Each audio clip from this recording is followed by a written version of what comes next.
Hey guys, good morning. Happy Sunday. Cheers. Hey, I just want to go over something on my layout.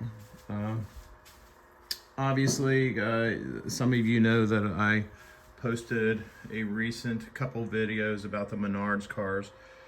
Well, I've moved this long train. I've created this long train. These are all MENARDS cars. The hoppers, the tank cars, all the way around to that Nickel Plate Road, Norfolk Southern, Nickel Plate Road Heritage unit from Williams by Bachman.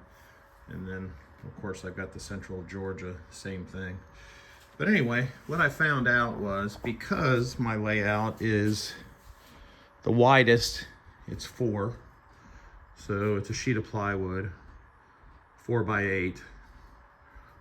So here's a 4x8 section that goes all the way to here, and then another 4x8 section that goes in an L shape all the way down to where I have that mountain,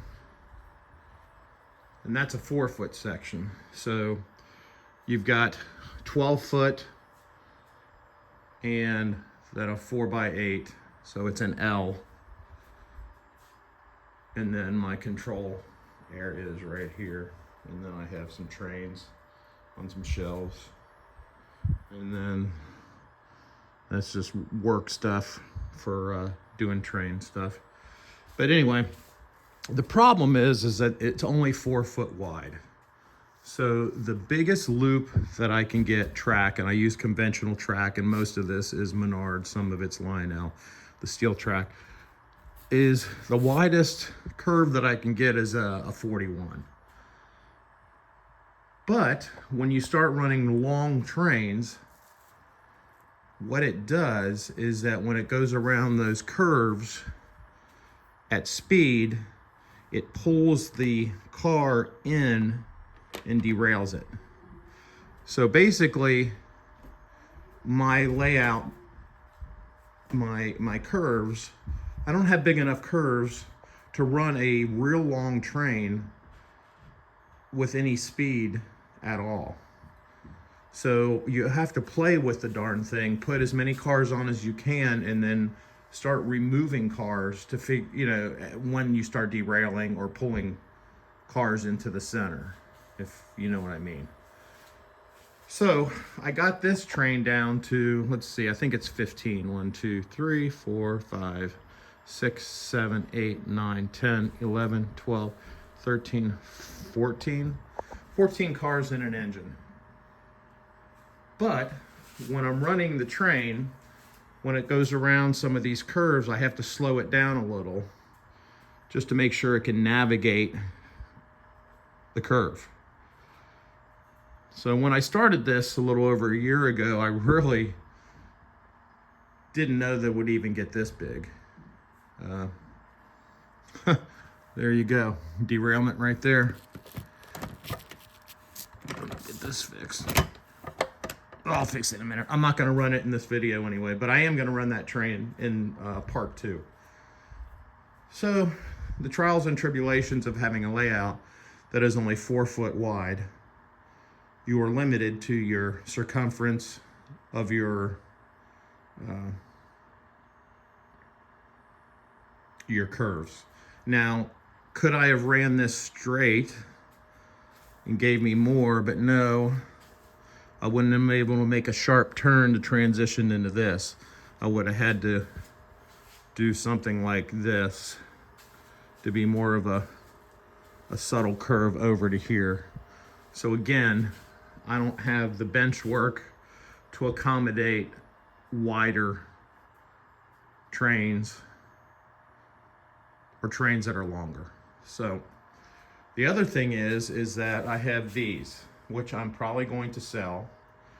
They're heavy, they're awesome. Paid 60 bucks a piece for them at Train World, which I may put these up on MERCARI and sell them for 30 bucks a piece. But these guys are awesome. I wish I could keep them. If I had a layout that would accommodate bigger curves, then I would definitely keep them. But if I add these to this train, that train can pull. Because these Williams by Bachmann, any Williams train, they're dual can motors. These things will pull a ton of cars. It's capable, but the layout is not capable of sustaining such a train. So the grain cars, or the hoppers, are Menards. They are heavier than the tanker cars, but I sort of reached a happy spot, basically, where that is how many cars I can put on this thing without it derailing, and also regulating the speed when it goes around the curves. I wish I had more straightaways. I wish I had curves that were wider, but that would entail widening the bench work, which I guess I could do eventually, but I'm not there yet. I don't know if my wife would like it. So that's the pickle that I'm in. Hence, I have to watch what I buy, and what is happening now is that a lot of the cars that work well on my layout, because of the way it's built, are the Menards cars, because they are usually lighter, and they're a little bit smaller. So that is probably what I'm going to have to do, is focus more on them. But I just wanted to give you a little description as to the layout and trials and tribulations of having a layout that isn't wide. And then also, obviously I can't sell stuff on YouTube, but I am going to probably put these up on MERCARI. Again, they were like 60 bucks a piece. Literally, they're brand new. And I'm probably going to sell them. That way I can buy more rolling stock from Menards. I think I want to buy a couple more covered hoppers and a few more tank cars. And I also eventually want to buy some more cars for my coal train that I'm building. I have down here a couple of Menards cars that are coal cars. I actually painted that to make it look like it was weathered. And I want to get more BNSF. Painted that to make it look like that there was coal on it. But that's a BNSF car from Menards. Of course, it doesn't have the good couplers, so you got to use the darn rubber O-rings around them to keep them from opening.